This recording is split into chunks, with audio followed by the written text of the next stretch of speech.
3. Marshal-aided spies. The history of the use by capitalism of spies and provocateurs inside the labor movement is as old as the struggle of capital versus labor. And wherever there is capitalism, there have been its agents. This brief interlude could be infinitely extended. It could show how Tsarism built up around its secret police, the Okhrana, its secret group of agents to penetrate the Russian revolutionary movements, its men like Azef, Tsarist agent for 20 years, who as a member of the Central Committee of the Social Revolutionaries (SRS), both organized acts of terrorism and denounced their perpetrators, like the priest Gapin, who organized the workers' petition to the Tsar on that bloody Sunday of the 9th of January 1905, when the blood of the workers was shed in the streets and squares of St. Petersburg, like the agents who worked for the Okhrana chief Zubadov, like Malinovsky, who became a member of the Central Committee of the Bolsheviks and an editor of Pravda, and who was only unmasked after the October Revolution, when the police archives came into the hands of the workers. It could be extended to show the very great use made of agents, informers and provocateurs by the dictatorial governments and their secret police and intelligence services in the countries of Eastern Europe between the wars. In Poland, the secret police, the Synakia, specialized in training agents to penetrate the Communist Party, the peasant and radical democratic organizations.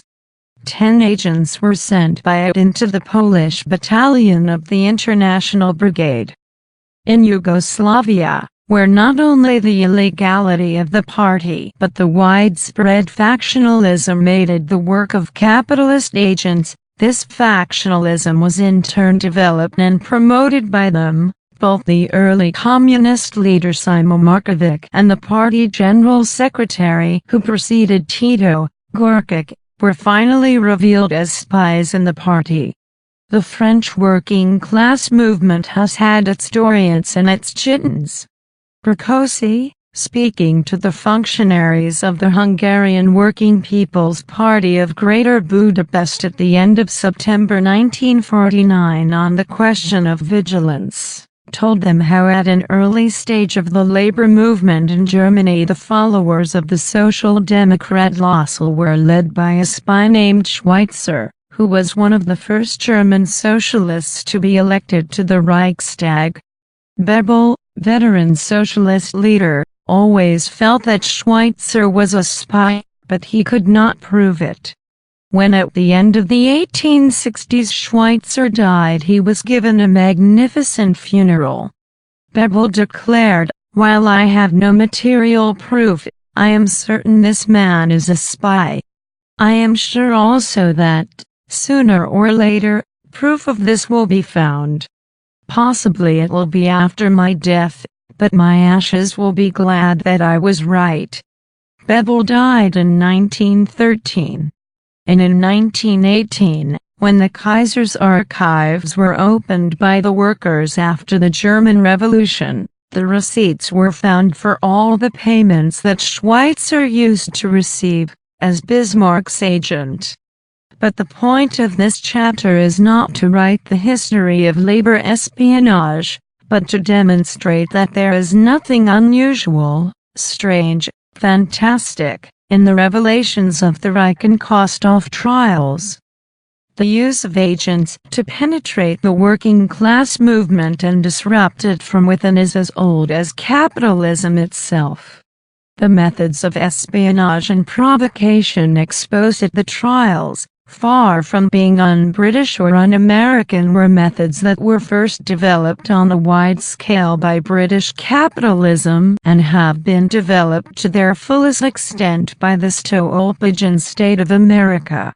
Between the First and Second World Wars, it became the regular habit of the intelligence services of the great capitalist powers to infiltrate spies, not only into the working class and progressive movements of their own countries, but also into those of the smaller capitalist states. The secret services of the weaker capitalist states, including the states of Eastern Europe, were trained by, and often came under the indirect supervision of, the intelligence of the great powers. Now MI5, now the Gestapo, now American intelligence, and now the French Deuxième Bureau, would issue its orders and receive its reports.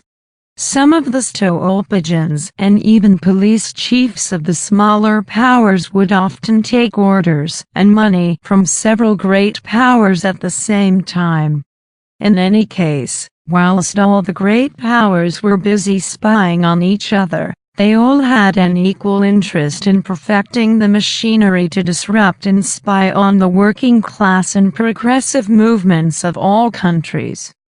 And if they were ready to play their part in spying on and disrupting the working class and progressive movement of the world when it was fighting in opposition to capitalism and reaction, how much more did the intelligence services of the great powers endeavor to penetrate and disrupt the working class movement in the country where the workers ruled, the USSR.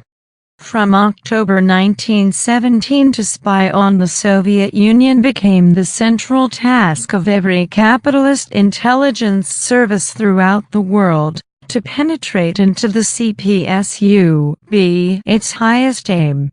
Hundreds of White Russians were employed by political and military intelligence in Britain, France, Germany, America. Anti-Soviet hatred became the motor force of capitalist intelligence. It was from this that flowed the immense interest of all the capitalist intelligence services in the Trotskyist and other factional currents in the world communist movement in the 1920s and 1930s.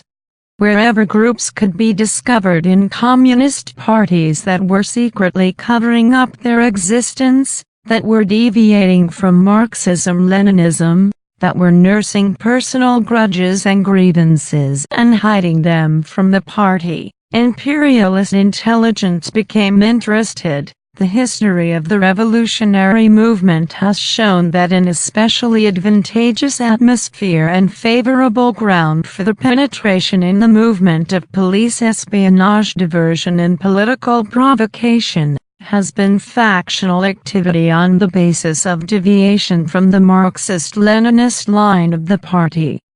Bolesław Bierut, speech at third plenary session of Central Committee of Polish United Workers' Party, the 11th of November 1949. In the early days of the Russian labor movement, the Trotskyites had represented a definite trend in the working class, that is to say, they formed a group with their own political platform and program for which they publicly fought. It is true that their program was against the interest of the workers, that it was a radically false program. Right up to the October Revolution in 1917, and the years that followed, they opposed the Bolsheviks on every vital measure, on every vital decision that confronted the Russian working class and working people. But in the course of the 1920s and particularly in the late 1920s and early 1930s, when the Trotskyite line had been overwhelmingly defeated inside the Communist Party of the Soviet Union, they ceased to be a political trend. Those who remained in the Soviet Union pretended in public to accept the line of the party, but secretly began to work against the party, against the revolution. They degenerated into secret agents of capitalism, began to work for the various capitalist intelligence services, plotted the restoration of capitalism in the USSR and the defeat of the Soviet Union in the course of the aggression which was being prepared by the great capitalist powers, organized the sabotage of Soviet industry and agriculture and the assassination of leading communists. Trotsky himself, in exile, maintained close contact with the secret groups inside the CPSUB, and became the center of a worldwide network of anti-Soviet sabotage and espionage, attempting to organize similar secret groupings inside the communist parties and militant labor, progressive and national liberation organizations all over the world. Stalin wrote in 1937, "Present-day Trotskyism is not a political trend in the working class, but a gang without principle and without ideas, of wreckers, diversionists, intelligence service agents, spies, murderers, a gang of sworn enemies of the working class, working in the pay of the intelligence services of foreign states." Such is the difference between Trotskyism in the past and the last 7 or 8 years. Such is the difference between Trotskyism in the past and Trotskyism at the present time. Stalin, speech at the plenum of the Central Committee of the CPSUB, the 3rd of March 1937. Thus the imperialist intelligence services went all out to recruit the Trotskyites and other secret groupings like Buharinites and Zinovievites into their ranks, swelled these factions with their own specially trained agents, and above all in the 1930s Trotskyism became a type of police Marxism, a platform for agents in the labor movement. In Germany and Poland, as well as in the West, police agents specializing in the labor movement were given special courses in Trotskyism.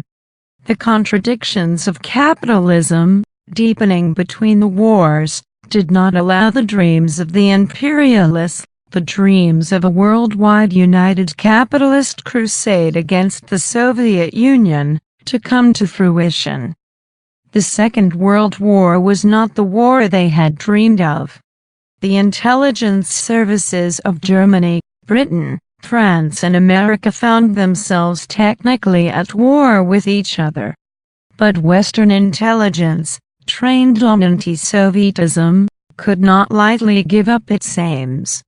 Though British and American intelligence personnel were technically at war with the Gestapo, with the Abwehr, for the most part the real enemy remained the Soviet Union and the Communist parties, the working class and progressive movements of all countries. The war forced them to enlarge their organizations, to recruit patriotic young officers and soldiers intent on fighting fascism. So there were wheels within wheels. The old anti-Soviet, anti-communist groupings remained the pivotal inner groupings carrying on the deeper long-term war against the working class. The British capitalists have kept their libel laws and official secrets act to prevent the publication of data exposing the anti-Soviet direction of British intelligence throughout the war period. American laws are somewhat laxer and more material has become available. The Office of Strategic Services (OSS), American intelligence, in the course of the war recruited its senior staff from the pillars of U.S. reaction. Its head was General Donovan, partner in a big New York legal concern. Lieutenant Colonel Corey Ford and Major Alistair McBain, former OSS officers, wrote in their book Cloak and Dagger, for his key personnel General Donovan recruited prominent bankers and industrialists, names like Vanderbilt, DuPont, Morgan. He enlisted noted diplomats like Hugh Wilson, our last ambassador to Germany, John Wiley, former minister to Lithuania, and Alan Dulles, key figure in the secret negotiations with SS General Wolf and the German High Command in Italy. Annabelle Buckar, who worked for a time for the OSS, wrote in The Truth about American diplomats working in the OSS, I very soon discovered that the main intelligence activities of the organization were directed not only against Germany, but also against the Soviet Union. The anti-Soviet direction of the activities of the American intelligence organizations is confirmed by the fact that during the war which the United States fought in alliance with the Soviet Union against fascist Germany, the Russian subdivision was the largest in the OSS. Whilst Churchill, delaying the Second Front, was agitating for an invasion of Eastern Europe, which would put the old fascist forces back in power, U.S. and British intelligence were busy trying to penetrate the resistance forces and the left, especially the communist parties. And it was here that they found a special weapon, in the Tito group in Yugoslavia. Already in the course of the war it became apparent that anti-labor espionage possessed a certain international character. All weapons were good enough against the working class. Spies and informers who had been handed over to the Gestapo by the secret police of occupied Eastern Europe, were kept on the Gestapo payroll to continue their dirty work. And British and American intelligence used every available opportunity to learn of the stolpagins employed by the Gestapo and by the Italian and Japanese secret police, and to take them on in their turn. This was particularly true of the Titoites. Take the classic example of Laszlo Reich. Recruited by the Hungarian secret police as a stolpagin, his name was given by them to the Gestapo. In the French concentration camps he was visited by representatives of the French Deuxième Bureau, the American OSS and the Gestapo. During the war the Gestapo returned him to Hungary, and at the end of the war it was the old Hungarian police chief Sombor Schweinitzer, then in Western Germany, who connected him with American intelligence. From 1947 the Titoite group in Yugoslavia became his main intermediary with Western imperialism.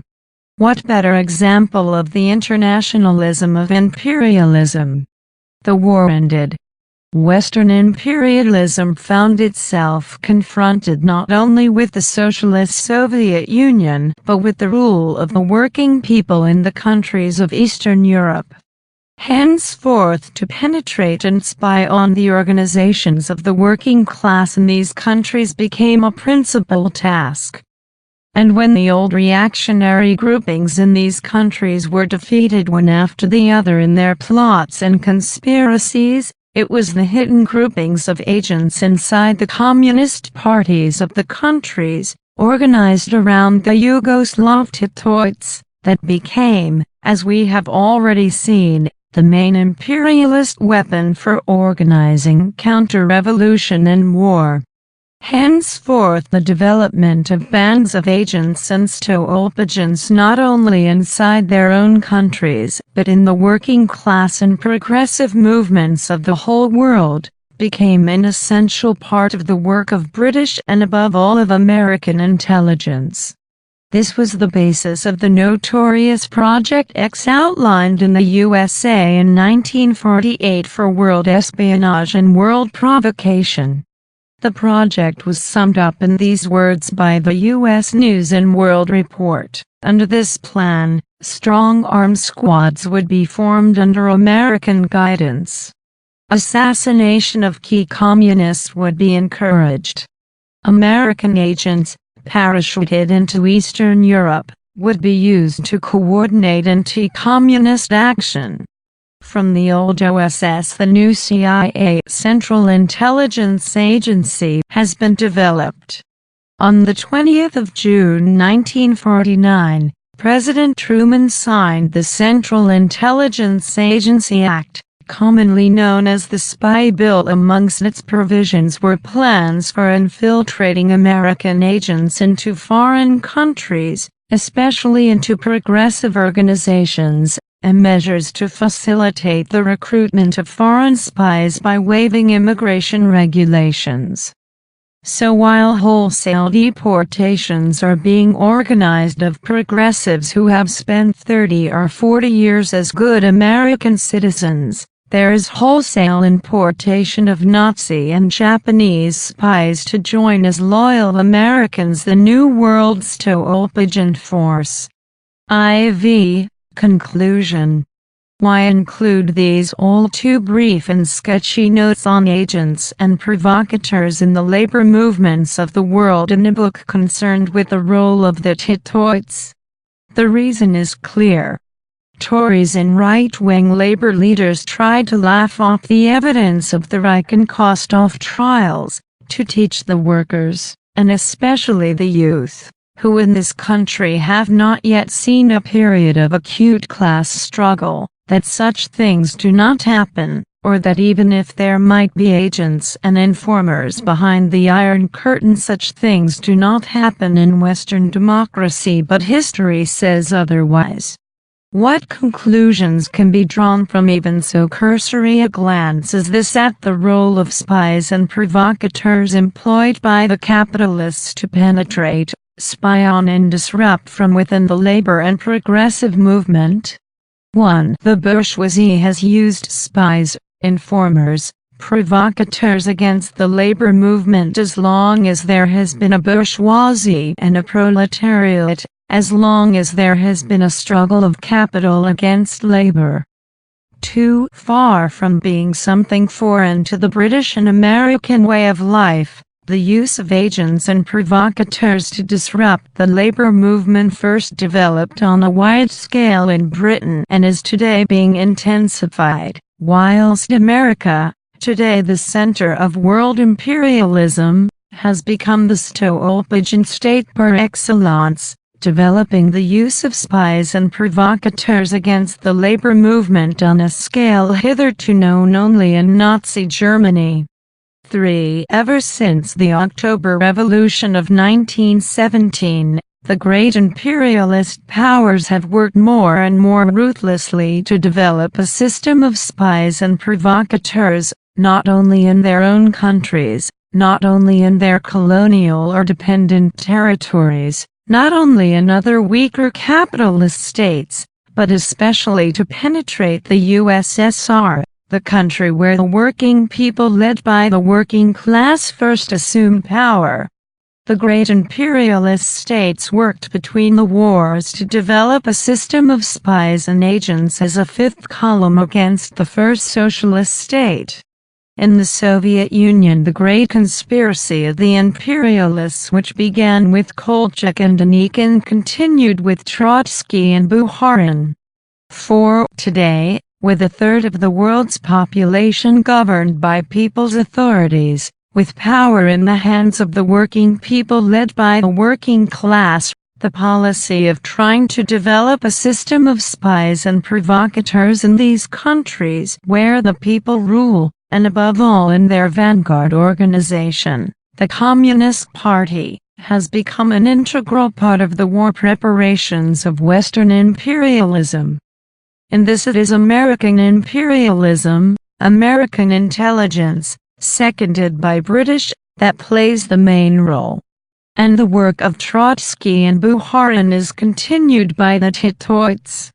The Titoite clique serve Western imperialism abroad as the MI5 and FBI agents serve it at home. They complement each other. To wage aggressive war, it is necessary for Anglo-American imperialism to try and divide the working class and progressive movement at home, to try and divide the working class and progressive movement in the other capitalist countries, and to try and get a fifth column set up in the rear of the enemy, that is, in the USSR and the people's democracies. And for this object the Titoites have become a principal weapon. There can be no greater hypocrisy than the propaganda of imperialists who ask, how was it possible for so many traitors to be found in the revolutionary movement? Dr. Gyula Ilapi, the Hungarian people's prosecutor, put the question well in his final speech at the Reich trial. In connection with this case, they ask on certain sides in the Western countries, how did so many traitors get into the ranks of the revolutionary labor movement? It is ironic that the very people asked this who would best be able to answer this question, that these spokesmen of the intelligence services, of the imperialist trusts, call us to account for these traitors, the very ones who sent them into our ranks for the internal dissolution of the revolutionary movement. It is an old method to send hostile spies and provocateurs into the workers' parties. How is it that the workers' parties were not able to expose these traitors immediately? If only we had in our hands the files which contained the lists.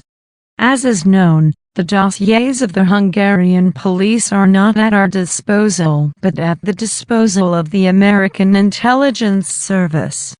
Verbatim report of Reich trial, p. 272. When, after the October Revolution, it was discovered that Malinowski, who had penetrated to the Central Committee of the Bolsheviks, was a Tsarist spy, the Mensheviks made bitter attacks on the Bolsheviks for permitting this to happen. But Lenin answered thus: when, under Kerensky, we demanded the arrest and trial of Rodzianko, the Speaker of the Duma, because he had known even before the war that Malinowski was an agent provocateur and had not informed the Trudoviki and the workers of the Duma of this fact, the Mensheviks and social revolutionaries who were in Kerensky's cabinet did not support our demand, and Rodzianko retained his freedom and went off without hindrance to Denikin. Lenin, Left-Wing Communism. Footnote at end of Chapter 5. How much greater is the hypocrisy of the right-wing labor leaders in Britain today, who, maintaining intact and strengthening the capitalist state machine, strengthening the security apparatus that is used against Labour Party and trade union members as well as against communists, strengthening the very apparatus of spies and provocateurs which is trying to penetrate and disrupt the lands of people's democracy and socialism, at the same time cry out against the Reich, Kostov and other traitors' trials. 5. But there is a fifth and final conclusion. The vigilance of the Soviet government and people led by the CPSUB defeated the spying efforts of the Trotskyites and their imperialist masters. With the help and initiative of the CPSUB and of Stalin personally, the peoples of Eastern Europe have unmasked the Titoid plots, which succeeded only in Yugoslavia itself, and there only temporarily. The machinations of spies and provocateurs against the labor and progressive movement at home and abroad can be defeated. But this poses the urgent problem of greater vigilance of the labor and progressive movement.